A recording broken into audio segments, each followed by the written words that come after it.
Donate card और voice of slum जुड़कर दिल्ली और नोएडा के स्लम्स में गरीबों को फ्री ऑक्सीजन सप्लाईज प्रोवाइड करने का प्रयास कर रहे हैं। डिस्क्रिप्शन में दिए हुए लिंक पर जाकर डोनेट कार्ड पे अभी डोनेट करें। इन गरीब परिवारों का सहारा बने।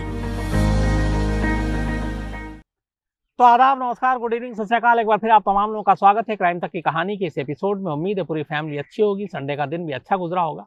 हालांकि संडे को एक बड़ी खबर आई और वो थी सुशील कुमार की। 18 दिन से फरार, 1 लाख का इनाम जिसके ऊपर पुलिस ने रखा था खबर देने वालों को, वो सुशील कुमार दिल्ली में गिरफ्तार होता है। इसके बाद एक तस्वीर आती है जो आपने कल तमाम चैनल्स पे देखे होंगे, सोशल मीडिया पे देखा होगा।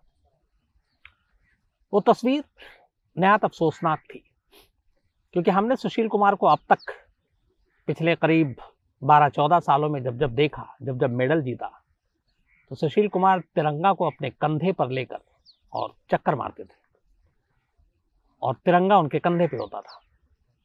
लेकिन ये एक ऐसी पहली बार तस्वीर आई थी जब तिरंगे की जगह तौलिया उनके चेहरे पे लिपटा हुआ था और सुशील कुमार अपना चेहरा छुपा रहे थे। और चेहरा छुपाने की वजह हम सब जानते हैं, क्योंकि इल्ज़ाम इतना संगीन है, कत्ल का इल्ज़ाम, छोटा मोटा कोई इल्ज़ाम भी नहीं। एक ओलंपियन, एक इतना बड़ा नाम, नेम, फेम, मेडलिस्ट, 2 बार जिसने मेडल जीता हो, इकलौता हिंदुस्तानी, ऐसे शख्स का इस तरीके से सामने आना, इस तरीके से उसको देखना, वो अच्छा नहीं लगता।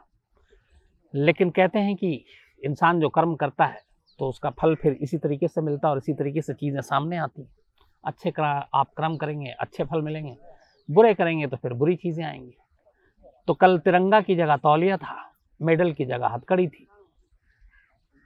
और जितने चाहने वाले हैं कुश्ती के, अखाड़े के, पहलवानी के, रेसलर, सुशील कुमार के फैन, उनके लिए अफसोस का दिन था। तो सुशील कुमार आखिरकार पकड़े गए 18 दिन की लुका छुपी के बाद। अब सवाल यह कि सुशील कुमार की गिरफ्तारी कैसे हुई, सुशील कुमार की पूरी जिंदगी क्या थी, सुशील कुमार कहाँ जन्म लिया, कैसे पहलवान बना, कैसे इतना बड़ा नाम हुआ, कैसे बुरी सोहबत में फंसा, कैसे गैंगस्टर से दोस्ती उसका एक शगल बन गया, और इन 18 दिनों की फरारी में वो कहाँ रहा, किन किन लोगों ने मदद की और किस तरीके से वो गिरफ्तार हुआ, ये सारी चीज़ें आपके सामने रखता हूँ। 4 और 5 मई को छत्रसाल स्टेडियम में सागर धनखड़ का कत्ल होता है। पिटाई के बाद अगले दिन मौत होती है, हम सब जानते हैं। 4 और 5 मई की इस वारदात के बाद सुशील कुमार अपने घर चला जाता है और घर जाकर सो जाता है, क्योंकि ये झगड़ा करीब 12 से 12:30 के दरमियान हुआ था और वो 2 बजे तक अपने घर पर होता है और सो जाता है। जब सुशील कुमार घर पहुंचा तब तक उसे ये था कि इन तीनों लड़कों की पिटाई हुई है, पिटे हैं, और उसका एक तरह से जो मकसद था वो पूरा हो गया। तब तक सुशील कुमार इत्मीनान से था और इसीलिए उस रात वो चैन की नींद सो भी गया, क्योंकि उसे ये मालूम नहीं था कि सागर की हालत कितनी गंभीर है। उधर पुलिस सागर और उसके 2 दोस्तों को हॉस्पिटल ले जाती है। दोनों दोस्त तो ठीक थे, लेकिन सागर की तबीयत बिगड़ने लगती है और अगले दिन सागर की मौत हो जाती है। इस मौत की खबर 6 मई की दोपहर को सुशील कुमार को पहली बार पता चलती है और सुशील कुमार यहीं से घबरा जाता है। इसके बाद सुशील कुमार अपने जो उसके सोर्सेज हैं उनको फ़ोन करता है, जो मददगार हैं जिनकी तरफ से। इस दौरान में वो अपने एक दोस्त को भी फ़ोन करता है और उससे ये पता चलता है कि उस रात पिटाई के दौरान उसका एक साथी उसके साथ था, उसका नाम था प्रिंस। और वो प्रिंस को सुशील कुमार ने उस रात जब ये झगड़ा हो रहा था तो कहा कि सागर और उसके दोस्तों की पिटाई के तो मोबाइल से वीडियो बना। प्रिंस वीडियो बनाता है और यहीं पर सुशील कुमार ने सबसे बड़ी गलती की थी। उस पिटाई का वीडियो जब बना तो उसमें सुशील कुमार भी पिटाई करते हुए बाकायदा कैमरे में, मोबाइल में कैद हो गया, डंडे से, हाथ से। अब तक ये था कि इन लोगों को पीटना है, धमकाना है और चले जाना है। लेकिन अब अगले दिन सागर की मौत हो गई। कहानी में ट्विस्ट आ गया। इस दौरान में इस पिटाई के बाद प्रिंस जो था वो, बाकी सब तो चले गए, भाग गए, क्योंकि छत्रसाल स्टेडियम के सिक्योरिटी गार्ड ने कह दिया था कि पुलिस आ रही है। लेकिन प्रिंस वहीं था और वो एक गाड़ी में बैठा हुआ था असल में वो हालात पे नज़र रख रहा था, वो देख रहा था कि पुलिस आती है, क्या करती है, क्या होता है। उसे भी तब तक अंदाज़ा नहीं था कि सागर बहुत बुरी तरीके से जख्मी है। अब पुलिस वहाँ पहुँचती है, उसके बाद पूछताछ करती है, उसके बाद आसपास में खड़ी हुई गाड़ियों की तलाशी लेती है और इसी दौरान में प्रिंस पुलिस के हाथ लग जाता है। जब प्रिंस हाथ लगता है तो प्रिंस का मोबाइल भी हाथ लग जाता है और जब मोबाइल हाथ लगता है तो उसमें रिकॉर्ड वो तस्वीरें पुलिस के सामने आ जाती हैं और तब ये पता चलता है कि इसमें कौन कौन लोग हैं। सुशील कुमार का चेहरा पुलिस के लिए भी अनजान नहीं, क्योंकि दिल्ली पुलिस में बहुत सारे लोग हैं जिनका हरियाणा से ताल्लुक़ है, बाहरी दिल्ली से ताल्लुक़ है, जिनके बहुत सारे बच्चे अखाड़े जाते हैं, पहलवानी का शौक़ है। लेकिन अब तक सागर की मौत नहीं हुई थी, लेकिन सुबह सागर की मौत हो जाती है, कहानी पलट जाती है। अब वो वीडियो जो सुशील कुमार ने अपने ही साथी से शूट करवाया था, वो उसके लिए सबसे बड़े गले का फांस बन गया। इस वीडियो को शूट कराने का मकसद ये था, जो अब तक की पूछताछ में सुशील ने पुलिस को बताया है, वो ये कि वो इस वीडियो के जरिए जो बाकी के गैंग है, राइवल गैंग, क्योंकि बहुत सारे पहलवान अलग अलग गैंगस्टर और गैंग के साथ भी उनका रिश्ता है, क्योंकि इन लोगों का डील डॉल सब सही होता है, कदकाठी मजबूत है, तो डराने धमकाने कब्जा करने में, मदद करने में ऐसे लोगों का बड़ा इस्तेमाल होता है। तो इस वीडियो को बनाने का मकसद ये था कि ऐसे गैंग के लोगों को ये दिखा के इसको सोशल मीडिया पे वो लोग अपने ग्रुप में डालें और देखें कि देखो जो हमारे खिलाफ जाएगा उसका ये हालत हो गई। तो ये वीडियो बनाने का मकसद ये था और इसलिए खुद शूट करवाया था। लेकिन मामला पड़ गया उल्टा, क्योंकि सागर की मौत हो गई। अब जब सागर की मौत हुई थी 6 मई, अब तक सुशील कुमार को ये पता नहीं था कि उसके खिलाफ क्या एविडेंस है। उसे लगा था मारपीट है, कुछ चीज़ें हैं। लेकिन 6 मई की शाम होते होते उसके अपने सोर्सेस से खबर मिल गई कि प्रिंस पकड़ा गया है, उस मोबाइल में वीडियो में तुम भी हो और सागर की मौत हो गई है, अब मामला कत्ल का हो गया है। तब सुशील कुमार पहली बार घबराता है और 6 मई की रात को ही वो दिल्ली छोड़ देता है, बल्कि 6 मई को। और दिल्ली छोड़ के वो सीधे सबसे पहले गाड़ी से उत्तराखंड पहुंचता है। उत्तराखंड में वो हरिद्वार जाता है। एक बड़े बाबा हैं जिनकी अच्छी खासी पहुंच है सरकार में भी, पुलिस में भी, और वो बाबा का भक्त, उसे बाबा के पावर का अंदाज़ा भी था। वो वहाँ मदद के लिए जाता है और कहानी के लिए, कि बताने के लिए कि ये चीज़ें हुई लेकिन ये हो गया। लेकिन वहाँ पे बाबा उसकी मदद करने से इनकार कर देते हैं। वो परेशान होता है। उसके बाद वो वहाँ से फिर हरिद्वार से ऋषिकेश पहुँचता है, ऋषिकेश में रहता है।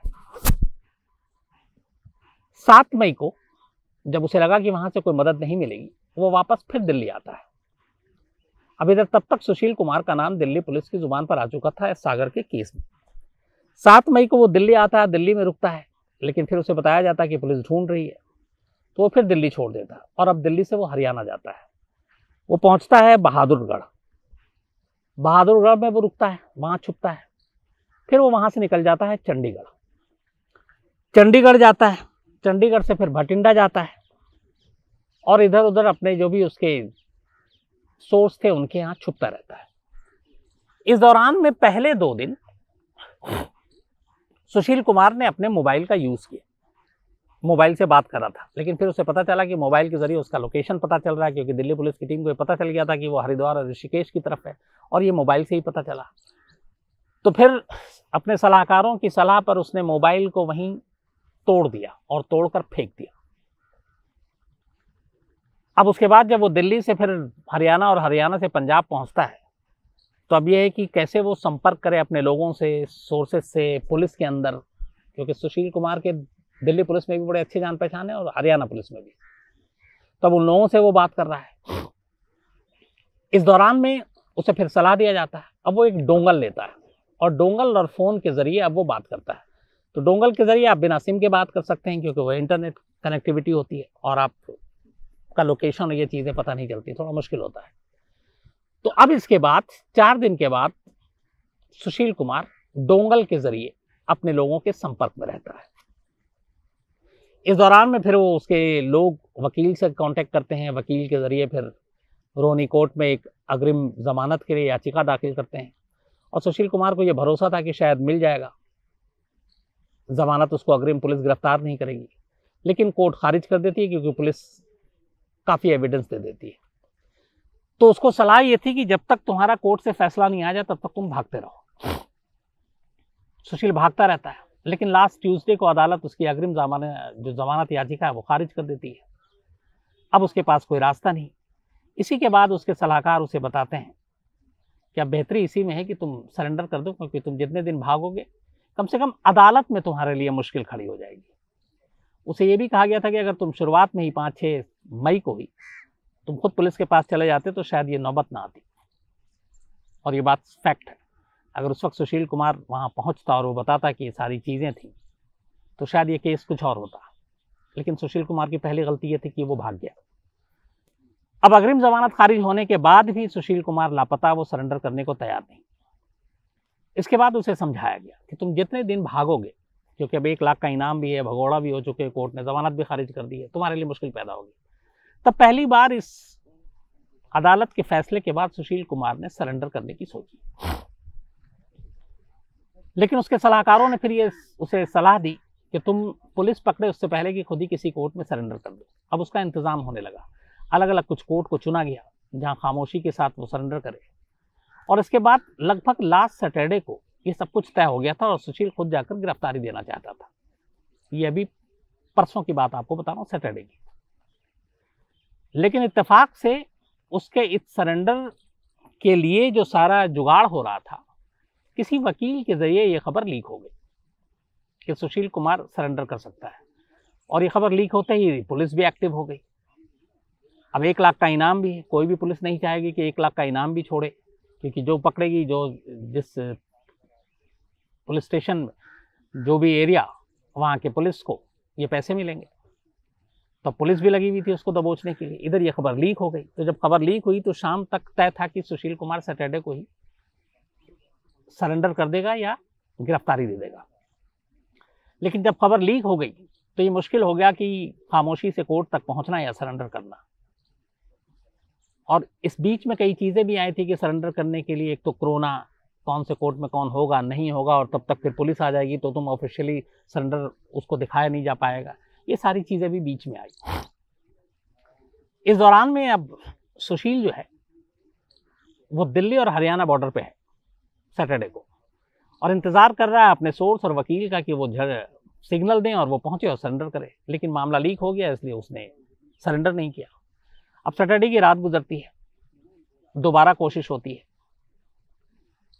संडे की सुबह वो दिल्ली में एक हरिनगर इलाका है, वहां पहुंचता है और उसके साथ वो राजकुमार, जिसके 50,000 रुपये, जिसके ऊपर भी इनाम था, एक काउंसलर का बेटा है, ये शायद कांग्रेसी काउंसलर है वो।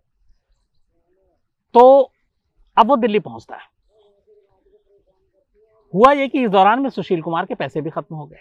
अब पैसे भी चाहिए, आप लगातार भाग रहे हो, पनाह लेना है, बहुत सारी चीजें हैं। तो उसके लिए अब आप फोन करके बात नहीं कर सकते, पैसे मंगा नहीं सकते, क्योंकि पुलिस सुशील के तमाम जानने वालों के ऊपर भी नजर रखे हुई है। तो जो राजकुमार है, उसका एक लड़की थी जो हरिनगर में रहती है, स्टूडेंट है, उसके साथ उसकी दोस्ती थी। उसने वहां पे उससे पैसे, जो भी उसके सोर्स थे, उससे लाने के लिए कहा और उसने कहा कि हम लोग वहां पहुंचेंगे। इसके बाद ये लोग हरिनगर पहुंचते हैं और हरिनगर जाने के बाद उस लड़की से पैसे लेते हैं और साथ ही उसकी स्कूटी लेते हैं जो DL नंबर की थी, और ये होंडा की स्कूटी है। तो उसकी स्कूटी लेते हैं इसलिए कि अब तक वो हरियाणा नंबर का कार यूज कर रहे थे, अलग अलग नंबरों का। अब उन्हें यह था कि स्कूटी पे शायद पुलिस वाले इतना ध्यान न दें, तो वो स्कूटी लेते हैं और स्कूटी लेने के बाद वो वापस हरियाणा की तरफ अब उनको जाना था। लेकिन जब वो मुंडका पहुंचते हैं, एक तो स्कूटी, ऊपर से सुशील कुमार जैसे कदकाठी का एक पहलवान और दूसरा उसका साथी राजकुमार, ये बैठे हुए हैं। तो स्कूटी आमतौर पर हम लोग जो है वो एक फीमेल कि लड़कियां, महिलाएं ये चलाती हैं, इस तरीके की एक धारणा बनी हुई है। अब छोटी सी स्कूटी पे पहलवान जैसा आदमी चल रहा हो तो थोड़ा सा कोई देखता है तो भी उसकी नज़र रुक ही जाती है। तो ये मुंडका की तरफ बढ़ रहा था। अच्छा, दिल्ली और हरियाणा बॉर्डर पे थोड़ी सी तलाशी सख्ती भी है, एक तो कोरोना की वजह से भी चल रहा है। तो वहाँ पे ये दो, एक स्कूटी पे अजीब शख्स टाइप से बैठे हुए, पुलिस की नज़र पड़ जाती है। और इस दौरान में स्पेशल सेल को कहीं से, चूंकि स्पेशल सेल ने बाकायदा एक जाल भी बिछाया हुआ था। हालांकि case special cell Delhi police की उसके पास नहीं थी, लेकिन उनको पता चल जाता है और स्पेशल सेल की टीम पहुंच जाती है और इस तरीके से संडे की सुबह सुशील कुमार गिरफ्तार हो जाता है। स्पेशल सेल उसे अपने पास लाती है। इसके बाद स्पेशल सेल, चूंकि अब ये लेकिन दिल्ली पुलिस के अंडर में है, कमिश्नर दोनों के एक हैं, लेकिन डिपार्टमेंट अलग है, मॉडल टाउन पुलिस स्टेशन अलग आता है, स्पेशल सेल का जुरिसडिक्शन अलग है। तो बाद में फिर कोर्ट में पेश किया जाता है, 6 दिन की कस्टडी दी जाती है और 6 दिन की पुलिस कस्टडी में स्पेशल सेल अब मॉडल टाउन पुलिस को सुशील कुमार को सौंप देती है। लेकिन अपने दफ्तर में लाने के बाद उसके वीडियो जो टॉवेल वाली आपको बता रहा हूँ, ये सब करवाने के बाद तो स्पेशल सेल ने अपना ये कर लिया कि देखो हमने पकड़ा है, तो वो जो 1 लाख का इनाम था वो भी सेल के नाम हो गया। अब मॉडल टाउन पुलिस इस मामले की जांच करेगी। इस दौरान में जब कोर्ट में ये बहस हुई तो सुशील के वकील ने ये कहा कि उनके मुवक्किल को फंसाया जा रहा है और सुशील का इस कत्ल से कोई लेना देना नहीं है और पुलिस एक साजिश कर रही है। उन्होंने ये भी कहा कि इस मामले में 7 घंटे बाद एफआईआर दर्ज हुआ, तब तक जो तीनों अक्यूज थे किसी ने भी सुशील कुमार का नाम नहीं लिया। बाद में ये सारी चीजें प्लांट हुई, लेकिन असली कहानी क्या है? तो सुशील कुमार को जब पुलिस ने इंट्रोगेट किया और जो शुरुआती पूछताछ हुई उसमें कुछ चीजें आई हैं जो मैं आपसे शेयर करता हूँ।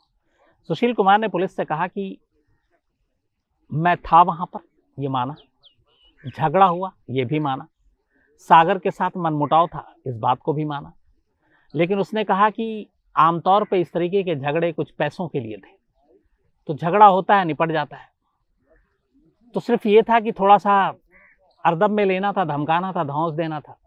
इस पे कुछ लड़के थे जो जोश में आ गए, उन्होंने हाथ उठा दिया, पर जान से मारना या कत्ल करना मकसद या मोटिव नहीं था। उसने कहा 2 गोली भी चलाई, वो गोली हवा में चलाई सिर्फ धौंस जमाने के लिए, और वो गोली चलाने वाले वो लोग थे जो 2 क्रिमिनल बैकग्राउंड के गैंगस्टर जिनके साथ सुशील कुमार के रिश्ते भी अब जोड़े जा रहे हैं। लॉरेंस एक जिसका नाम है, बिश्नोई। तो उसने कहा कि गोली चलाई थी सिर्फ डराने धमकाने के लिए और इन लोगों को मारपीट और थोड़ा सा वो करके छोड़ना था। लेकिन उसमें 1-2 लड़के जो हैं वो थोड़ा ज़्यादा जोश में आ गए और 1-2 बार जो ज़्यादा तेज था वो सागर के सर पे लग गया और उसके सर पे गहरी चोट आ गई। इस दौरान में उसने कहा कि हाँ, मारपीट सब कुछ हुआ था, लेकिन हमारा कत्ल करने का इरादा नहीं था, हमें सिर्फ मारपीट थोड़ा सा करके और निकल जाना था। लेकिन ये सारी चीज़ें हो गई और अगले दिन सागर की मौत हो गई।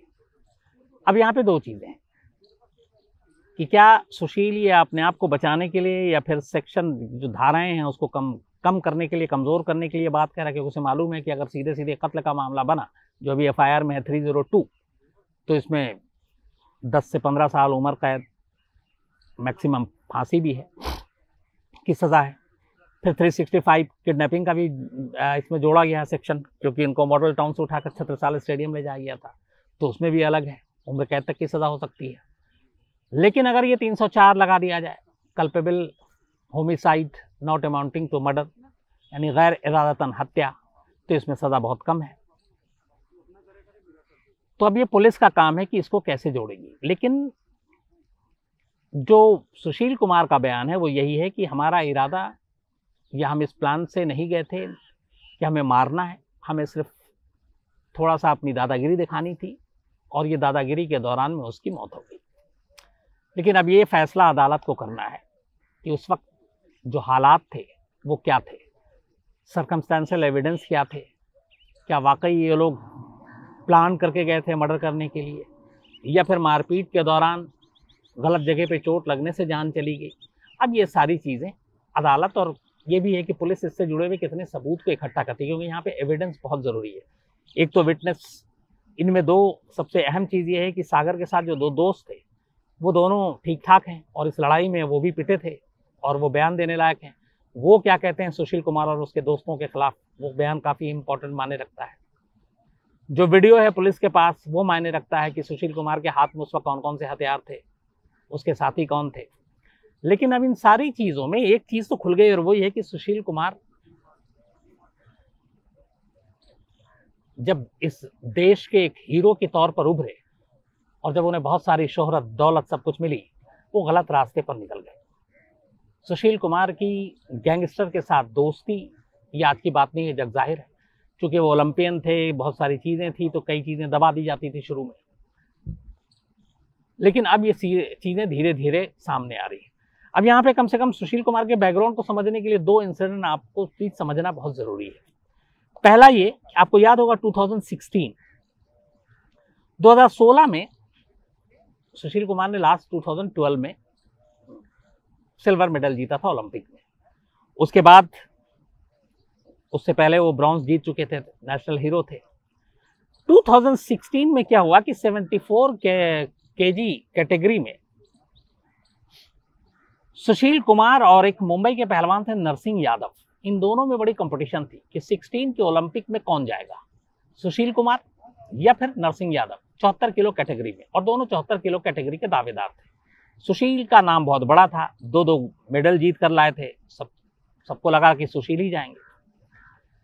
अब उस वक्त ओलंपिक क्वालिफायर होता है जिसमें सुशील कुमार ने हिस्सा नहीं लिया, और शायद इस घमंड के साथ नहीं लिया कि मैं 2 बार मेडलिस्ट हूँ, इंडिया का इकलौता हूँ जो इंडिविजुअल 2 मेडल जीत चुका है, तो इंडिया की तरफ से, ओलंपिक एसोसिएशन की तरफ से और किसको भेजा जाएगा। तो जो ओलंपिक क्वालिफायर एक मुकाबला होता है उसमें सुशील कुमार ने हिस्सा ही नहीं लिया। उधर उसी साल नरसिंह यादव ने वर्ल्ड रेसलिंग चैंपियनशिप में, उसमें उन्होंने ब्रॉन्ज जीता, वर्ल्ड रेसलिंग चैंपियनशिप में ब्रॉन्ज जीता। तो जैसे ही वो वर्ल्ड रेसलिंग चैंपियनशिप में ब्रॉन्ज जीतते हैं, वो अपने आप ओलंपिक में जाने के लिए क्वालिफाई कर जाते हैं। अब यहाँ पे सुशील ने ओलंपिक क्वालिफायर का टेस्ट ही नहीं दिया। Narsingh Yadav already world wrestling जीतकर ब्रॉन्ज क्वालिफाई कर गए, तो अब ये है कि उन्हीं को भेजा जाएगा। लड़ाई इतनी बढ़ी भारतीय कुश्ती महासंघ में कि सुशील कुमार फिर अदालत पहुंच गए और उन्होंने कहा कि कायदे से मुझे ओलंपिक में भेजना चाहिए, न कि नरसिंह यादव को। लेकिन अदालत ने भी सुशील का साथ नहीं दिया। उन्होंने कहा जो सिस्टम है, जिसने क्वालिफाई किया वही जाएगा। अब नरसिंह यादव को चुन लिया गया। ये पहली लड़ाई थी, उस वक्त मीडिया में बहुत ही हेडलाइंस भी आई थी, सुशील कुमार वर्सेस नरसिंह यादव। तो अब नरसिंह यादव क्वालिफाई कर चुके थे और उनको जाना था अब ओलंपिक में खेलने के लिए, सुशील कुमार को नहीं जाना था। यहाँ एक अजीब चीज़ होती है, और अब ये सारी चीज़ें एक एक करके सामने इसलिए आ रही हैं क्योंकि अब सुशील कुमार का जो अभी का चेहरा सामने आ रहा है वो अब शक पैदा करती है। तो लड़ाई हुई, कोर्ट तक गए, सुशील कुमार हार गए। उसका नरसिंह यादव को ओलंपिक जाना है। ओलंपिक जाने में उनको सिर्फ 10 दिन का टाइम है। अब हर खेल से आजकल पहले एक डोप टेस्ट होता है कि आप ड्रग्स वग्स तो नहीं ले रहे हैं, और ये इंटरनेशनल मैंडेटरी, अब तो क्रिकेट में भी होता है। तो 10 दिन पहले जब नरसिंह यादव का डोप टेस्ट होता है वो पॉजिटिव पाए जाते हैं। नेशनल एंटी डोपिंग एजेंसी जो नाडा है, बाद में दोबारा उस डोप टेस्ट की रिपोर्ट को लेती है और वो उस फिर क्लियरेंस दे देती है और क्लीन चिट दे देती है नरसिंह यादव को, नाडा। लेकिन फिर वाडा आती है जो वर्ल्ड एंटी डोपिंग एजेंसी है, और वो उनको ओलंपिक में हिस्सा लेने से रोक देती, ये कहते हुए कि नहीं, आपकी जो पहली रिपोर्ट आई थी उसमें आप डोप टेस्ट में पॉजिटिव थे, आपने ड्रग्स लिया है। इस चक्कर में होता ये है कि न सिर्फ नरसिंह यादव ओलंपिक में नहीं जाते, बल्कि उनको 4 साल के लिए सस्पेंड कर दिया जाता है। और तब नरसिंह यादव, जब ये सारी चीज़ें आई, उन्होंने उस वक्त एक इल्ज़ाम लगाया था। वो इल्ज़ाम आज काफ़ी महत्वपूर्ण हो जाता है कि जब सुशील कुमार को कोर्ट से राहत नहीं मिली, कुश्ती महासंघ ने भी उन्हें ही चुना, इसके बाद ओलंपिक में उनका 74 कैटेगरी में केजी में क्लियरेंस मिल गया। अब वो जब ओलंपिक खेलने जाने वाले हैं और उस वक्त ऐसे फॉर्म में थे कि वो कोई ना कोई मेडल लेकर आते, तभी 10 दिन पहले एंटी डोपिंग टेस्ट में वो पॉजिटिव पाए जाते हैं और उसके बाद उनको 4 साल के लिए बैन कर दिया जाता है। फिर वो न वो जा पाते हैं और न सुशील कुमार। और तब नरसिंह यादव उसी छत्रसाल स्टेडियम में ट्रेनिंग और प्रैक्टिस कर रहे थे जिसमें सुशील कुमार करते थे। अब आप इससे उसको देखिए, और जिस छत्रसाल स्टेडियम में सुशील कुमार की तूती बोलती थी, क्योंकि उस छत्रसाल स्टेडियम के एडिशनल डायरेक्टर और उस कुश्ती के वहाँ पे जो सारी चीज़ें होती है उसके सर्वे सर्वा कोई और नहीं, सुशील कुमार के ससुर सतपाल सिंह थे। वहीं से डोपिंग टेस्ट और पॉजिटिव। फिर नरसिंह यादव का इल्ज़ाम आता है कि ये उन्हें ओलंपिक में न भेजने की साजिश थी और इस साजिश के पीछे सुशील कुमार थे। 2016, 5 साल पहले ये बात। अब सवाल है कि क्या वाकई वो सच था, क्योंकि उस वक्त तक शायद सुशील कुमार के खिलाफ कोई न बोलता न सुनता, लेकिन अब ये चीज़ें भी सामने आ रही हैं कि एक प्लेयर जो हर तरीके से पहलवान जाने के लिए तैयार, एलिजिबल, सिलेक्शन हो चुका, लेकिन सुशील कुमार से लड़ाई हुई और आखिर में वो डोप टेस्ट में पॉजिटिव पाया जाता है और नहीं जाता, और वो इल्ज़ाम लगाता है तब कि ये साजिश थी उसे ओलंपिक में जाने से रोकने के लिए, और इस साजिश के असली सूत्रधार थे सुशील कुमार। क्या 5 साल पहले की इस पूरी साजिश की कोई जांच होगी? मुझे नहीं लगता। दूसरा, एक और पहलवान थे प्रवीण राणा। 2017 में कॉमनवेल्थ गेम के लिए ट्रायल हो रहा था। तो ये सारी चीज़ें सुशील के 2 मेडल जीतने के बाद है, क्योंकि 12 के बाद एक तरह से सुशील कुमार का डाउनफॉल शुरू होता है। 8 में वो पहली बार ब्रॉन्ज जीतते हैं, 10 में वो वर्ल्ड टाइटल जीतते हैं, 12 में फिर ओलंपिक में सिल्वर मेडल जीतते हैं। 13, 14, 15 तक तो ठीक था, लेकिन फिर उसके बाद लगभग उनका पूरा डाउनफॉल होता है। तो 2017 में कॉमनवेल्थ गेम्स ट्रायल के दौरान सुशील कुमार और पहलवान प्रवीण राणा, इन दोनों के बीच में बाकायदा मैच के दौरान दोनों के सपोर्टर भिड़ गए थे और बड़ी ज़बरदस्त लड़ाई हुई थी, और उस वक्त भी इल्ज़ाम लगा था कि इस सपोर्टर में कुछ बैड एलिमेंट्स भी हैं। तो एक ये भी इल्ज़ाम लगा था। फिर सुशील कुमार का आउटर दिल्ली, हरियाणा के आसपास के कुछ बड़े गैंगस्टर्स, उनके साथियों के साथ नाम जुड़ना। ये भी कहते हैं कि म्युनिसिपल कॉरपोरेशन ऑफ दिल्ली यानी एमसीडी का एक टोल नाका, उसका भी ठेका जो है सुशील को मिला था, और ये सब गैंगस्टर के बलबूते पे ये सब कुछ वो सारा कामकाज चला रहे थे। जितनी भी डिस्प्यूटेड प्रॉपर्टी है उस पे कब्जा कराना, उसके लिए गैंगस्टर का इस्तेमाल करना। तो अब धीरे धीरे ये सारी चीज़ें सामने आ रही हैं। अब इस सागर धनखड़ की मौत से जोड़कर पुलिस क्या इन चीज़ों के बारे में भी जांच करेगी? हालांकि मुझे अब भी लगता है आखिरी फैसला अदालत का है, 302 होगा या 304 होगा, सुशील के रिश्ते गैंगस्टर के साथ कैसे, क्यों, ये सारी चीज़ें भी। लेकिन अगर सुशील कुमार वाकई बेकसूर है तो पाक साफ होकर बरी होंगे, लेकिन अगर गुनहगार हो तो सज़ा होगी। और अगर ऐसा होता है तो कम से कम हिंदुस्तान में पहलवानी और कुश्ती को एक बहुत बड़ा धब्बा लगेगा, झटका लगेगा। जो सैकड़ों हज़ारों नौजवान सुशील कुमार की वजह से अखाड़े की तरफ भाग कर आए, उन सब के लिए भी एक ये झटका होगा। और उसकी वजह ये है कि सागर जैसा शख्स, एक नौजवान जो 2012 या 13 में जब छत्रसाल स्टेडियम पहुंचा था, तब सुशील कुमार नहीं कहते हैं कि सागर धनखड़ का टेस्ट लिया था। और सुशील कुमार उस वक्त तक 2 ओलंपिक मेडल जीत चुके थे और वो हीरो थे, आइडियल थे, और उन्होंने टेस्ट लिया था। और जो उनके ससुर हैं सतपाल, उन्होंने भी, क्योंकि और इन दोनों को लगा था कि ये बहुत टैलेंटेड है। और इसके बाद ये गलत भी नहीं था, सागर ने उसके बाद जूनियर टाइटल और ये सारे टाइटल जीतने शुरू किए थे, और एक अच्छा भविष्य था, अच्छा एकदम उज्जवल। लेकिन फिर उसी गुरु के हाथों मामूली से विवाद पर, कुछ पैसों पर, लेकिन वही है कि दादागिरी और गुंडागर्दी दिखाने का नतीजा ये हुआ कि उसकी मौत हो गई, और एक ओलंपियन, एक हीरो से अचानक जीरो बन गया। कंधे से अब तिरंगा नहीं बल्कि चेहरे से अपना मुंह छुपा रहा है। जो भी है वाकई निहायत अफसोसनाक है। तो आज कहानी में इतना ही। अब आपसे कल मुलाकात होगी किसी नई कहानी के साथ। तब तक अपना ख्याल रखिएगा। Thank you.